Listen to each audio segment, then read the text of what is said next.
your current core training sucks. All right? And this is especially true for women. If you've had children, and I'm going to do a quick sample right here. Go ahead and just relax. Put your head down. So all of her muscles run the length of her body, except for three. She has the pelvic floor muscles. She has a little muscle right here called the TVA that helps draw her belly button in. And then she has her diaphragm. And those are three important key postural muscles. And they also help you create that flat stomach. There's a thought in developmental kinesiology that from the moment we're born until we move up to this toddler stage, there is an actual progression in how our core muscles develop. And so we're going to start with that very first progression. So as babies, they lay us down on our backs. And then we begin this progress of where we start moving. The first thing we're going to do is a quick recognition of how our hips move independently. So in this first progression, what we're looking to do is help you identify that the hips can actually move independently. So we're going to go ahead and put your heels right about hip width apart. And then let's go ahead and flatten your back like we did in the Pilates, okay? And what I want you to do is I want you to alternate. So I want you to push this heel into the ground. And you'll notice that your hips change. And this is not what you're used to thinking about in terms of core exercises, but this is going to help you develop the nervous system integration. In other words, while we put a lot of emphasis on the actual muscle itself, nothing happens. The muscles cannot think for themselves. They rely on the nervous system to provide the information on when to fire, how much of the motor units are going to fire, all this real technical kind of stuff. And so we're just going to skip all the mumbo jumbo, and we're just going to give you something that you can actually use. So to perform the dead bug, let's bring your knees up over your hips, just like this. There you go. Nice like that. Now you're going to bring your arms out like this, like you're trying to touch the ceiling.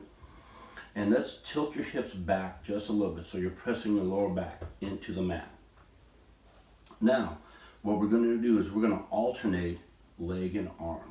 So what's going to happen, let's start with your left leg and your right arm, keeping this leg and this arm stationary. This leg, and then you're going to bring that arm all the way back. There you go. Now come back up. Okay, and now we're going to do this leg and this arm. There you go. Now come back up. Now you'll notice what's going to happen is as she starts moving again, her hips want to tilt forward, and it recreates the arch. Part of what we're going to work on is how to control it. So a very simple exercise, a very simple movement, but we're trying to provide control. So let's tilt your hips backwards, press in. Now I'm going to be watching to see how you do. So let's move this leg and this arm. Go. There you go. Come back up. Okay. This leg and this arm. So before you go, I want you to pause when your hips start to tilt forward. And I want you to correct and push your lower back into the mat. Ready? Go. Okay. Come back up.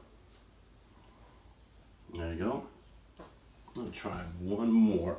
Again, move a little bit slower. The quality of the movement is more important than anything else. We're going to do this leg and this arm. Okay, come back up. Okay. I'm going to do that one more time, and when I say stop, stop. Go ahead and go. Stop. Tilt your hips backwards.